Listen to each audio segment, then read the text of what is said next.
বিশ্বের নবী কুল কায়নাতের নবী জনাবে মুহাম্মদ রাসূলুল্লাহ সাল্লাল্লাহু তাআলা আলাইহি ওয়াসাল্লাম একদিন সাহাবী আবু জার গফারি রাহমাতুল্লাহ আলাইকে নিয়ে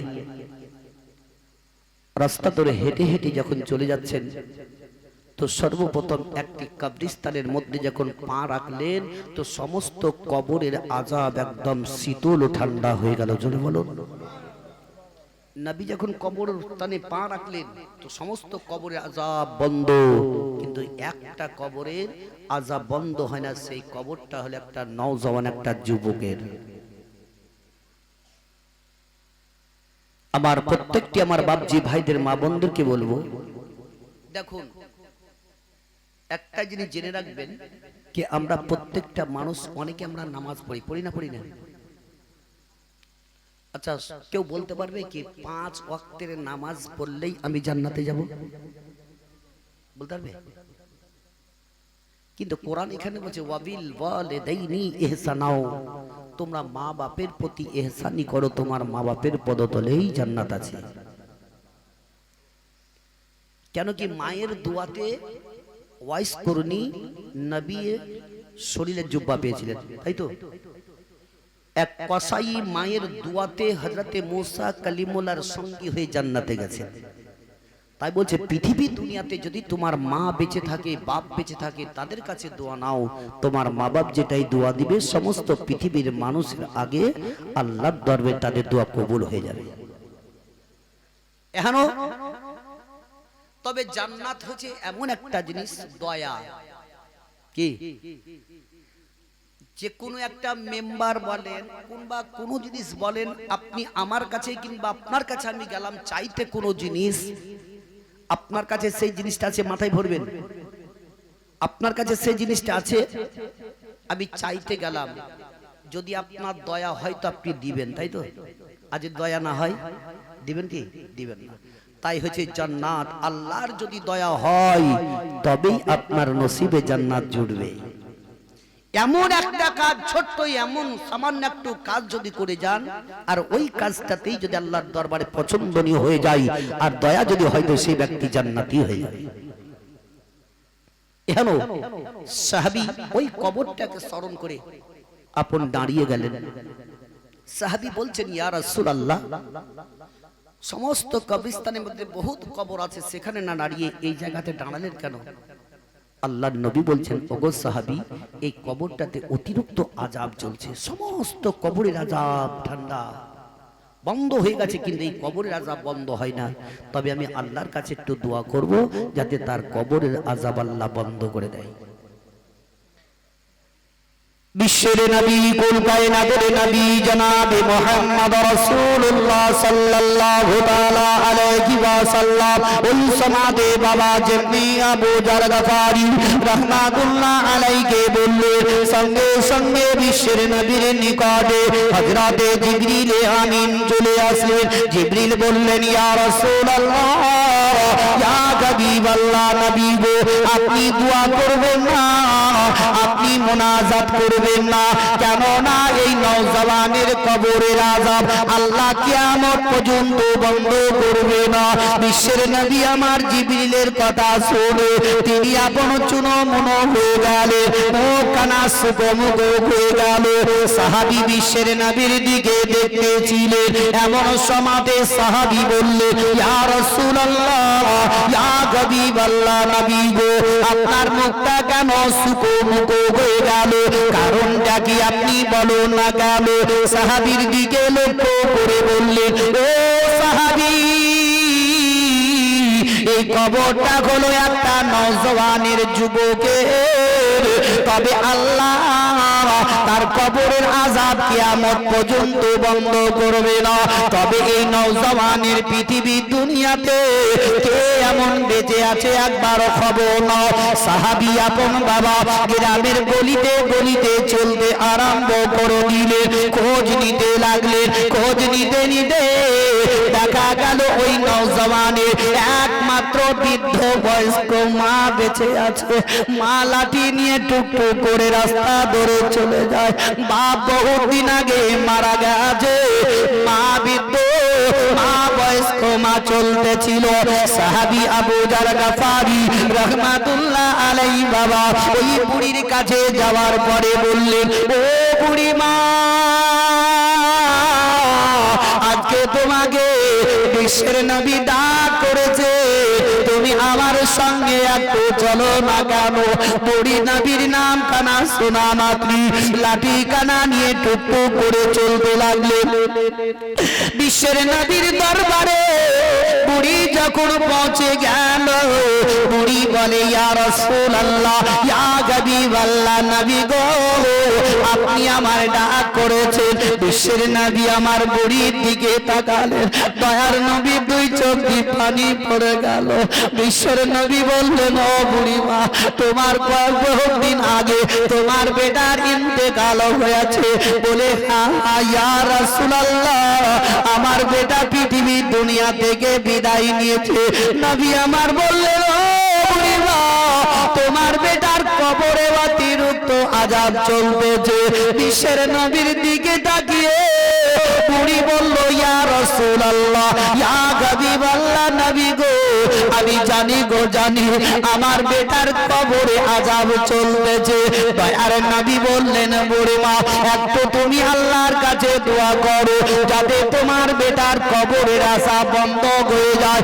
বুড়ি হাউমাউ করে কেঁদে বিশ্বের নবীর দিকে তাকিয়ে বলে, ইয়া রাসূলুল্লাহ, ইয়া হাবিবাল্লাহ, নবী গো, এই কথা আর আপনি আমার বলবেন না।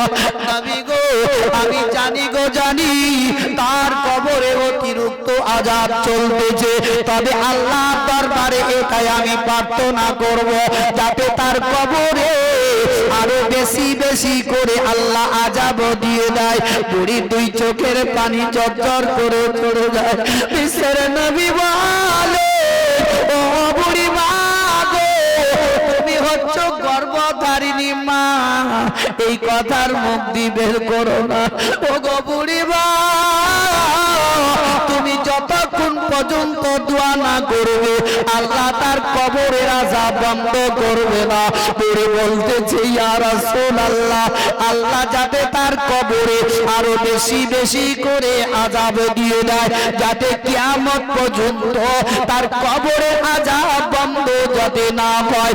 বিশ্বের নবীর দিকে লক্ষ্য করে বলে, ইয়া রাসূলুল্লাহ, আমার যখন ওই কথাটা মনে পড়ে যায় আমার কলেজা চুর চুর হয়ে যায়।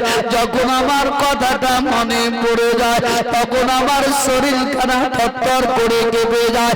বিশ্বের নবী বললে, দয়ার নবী রাহমাতুল লিল আলামিন বুড়ির দিকে তাকিয়ে বলে, ও বুড়ি মা, এমন কোন কথা মনে পড়তে গেলে পরে তোমার দুই চোখ দিয়ে পানি পড়ে যায়? ও বুড়ি মা, তোমার কলিজা জানা চুর চুর হয়ে যায়, একবার তুমি আমার বলো না কেন? বুড়ি বলল, ইয়া রাসূলুল্লাহ, ইয়া হাবিবাল্লাহ, নবী গো, যেই দিনকে আমার বেটা জীবিত ছিল তার বিবির কথা শুনে আমার শরীরে একদিন মাপতে আরম্ভ করে দিল। ওগো আল্লাহর নবী, আমি তার গর্ভধারিণী মা, আমি যখন সহ্য না করতে পারি আমি হাত দুটো জোর করে বলেছিল, ওরে আমার কলেজার টুকরো, আমি তোর গর্ভধারিণী মা, আমি আর সহ্য করতে পারি না রে বেটা, আমার শরীরে আর আঘাতে করবে না। ইয়া রাসূলুল্লাহ, তবু আমাকে মারতে ছাড়ে না। ওই সমাধি আমার বেটার পা দুটো ধরে যার যার কেঁদে কেঁদে বলেছিলাম, ওরে আমার কলেজার টুকরো, আমি তোর গর্ভধারিণী মা, আমি তোর পা দুটো ধরে বলি রে বেটা, আমার আর আঘাতে করবে না, আমি আর সহ্য করতে পারি না। ইয়া রাসূলুল্লাহ গো, তবু আমার বেটায় আমার মারতে ছাড়ে না। আমি কাউরির কাছে বিচার দিতে পারিনি। আমি ওই সমাজে আল্লাহ দরবারে হাত তুলে দোয়া করে বলেছিল, ওগো আল্লাহ,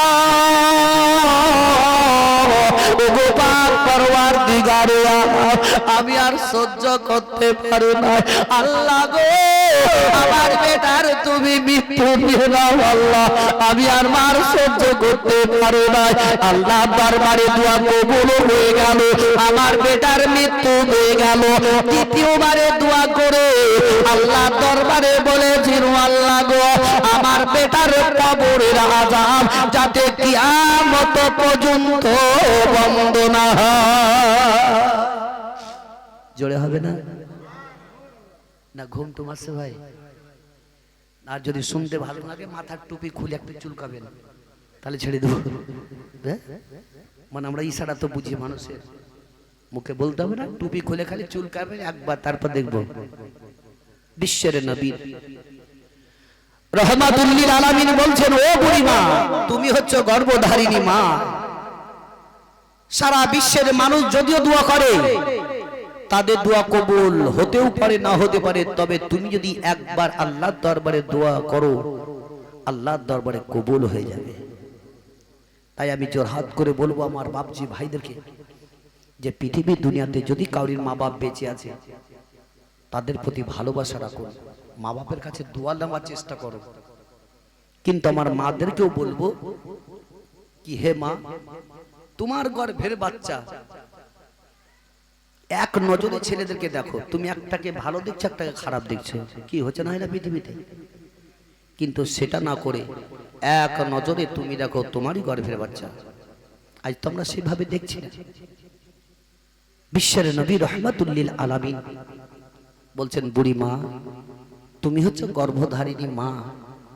তবে কিতাবের মধ্যে এটাই লেখা আছে, আল্লাহর নবী দুজাহানের আকা জনাবে মুহাম্মদ রাসূলুল্লাহ সাল্লাল্লাহু তাআলা আলাইহি ওয়াসাল্লাম বললেন, ও বুড়ি মা, যদি কোনো মেয়ে বাচ্চা প্রসব করতে গিয়ে মারা যায়, ওই মেয়েটিকে আল্লাহ শহীদের দরজা দিয়ে দেয়।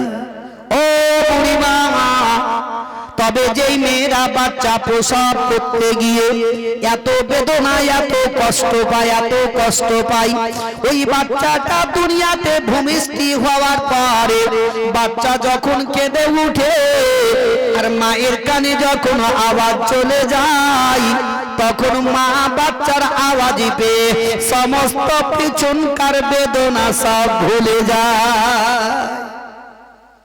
মা ওই জন্য মায়ের মর্যাদা সব থেকে বেশি উচ্চ করেছে এই কারণেই। ও বাপিরা ভাইরা আমার, বিশ্বের নবী বলছেন, ও বুড়ি মা তবে তুমি কি তার জন্য দোয়া করবে না? ওই সমাজে বুড়ি বলল, ইয়া রাসূলুল্লাহ, ইয়া হাবিবাল্লাহ, নবী গো, আমি কখনোই তার জন্য আমি দোয়া করব না, তাকে আমি কখনোই ক্ষমা করব না। দয়ার নবী বললে, তবে কোন কৌশলে এর কাছ থেকে দোয়াটা নিতে হবে, নচেৎ তার কবরের আযাব কিয়ামত পর্যন্ত বন্ধ হবে না। নবী বলছেন কোন কৌশলের কাছ থেকে নিতেই হবে। তবে বাপজিরা ভাইরা, আজকাল বর্তমানে দেখবেন আমরা বিবাহ শাদী করার পর মা বাপকে খুব একটু কম দেখি না, বিবির কথা শুনে। পরের মেয়ে বাড়িতে যখন ঢুকে গেল তখন দেখলেন বাড়ি বেগার আপনার তছনছ হতে আরম্ভ হয়ে গেল। কি ভাই ভাই থাকে, কিন্তু পরের মেয়ে ঢোকার পরে বাড়িটাকে বিচ্ছিন্ন করে দেয়। এটা প্রত্যেকটা বাড়ির কথা বলছি। কিন্তু ওই মা বোনদেরকে বলবো, তুমি যেমন আসার পরে বাড়িটাকে বিচ্ছিন্ন করে দাও, একদিন তোমার গর্ভে যেদিন বাচ্চা আসবে, দুনিয়াতে পৃথিবীতে আসবে, তাদের বিবাহ হবে, একদিন তোমাকেও তোমার বাচ্চা ওই বউরাও তোমার কাছ থেকে ভিন্ন করে দিবে। কি এক অপরে আমরা যদি প্রত্যেকটা ভাবি, আমরা মা বাপকে আমরা ভালোবাসি। কে কত কত মানুষকে দেখি কি মা বাপ দেখবেন দাঁড়ে দাঁড়ে চেয়ে চেয়ে খায়, খায় না খায় না, অনেকে খায়। তারপর যখন মরে গেল, গরু কেটে পাড়া পড়শির লোককে, ভালো ভালো লোকদেরকে দাওয়াত দিয়ে খাওয়াই, খাই কিনা? ভালো ভালো লোককে ডাকি না, যাদের মাথায় তেল আছে তাদের মাথাতেই তেল ঢালাঢালি হয়।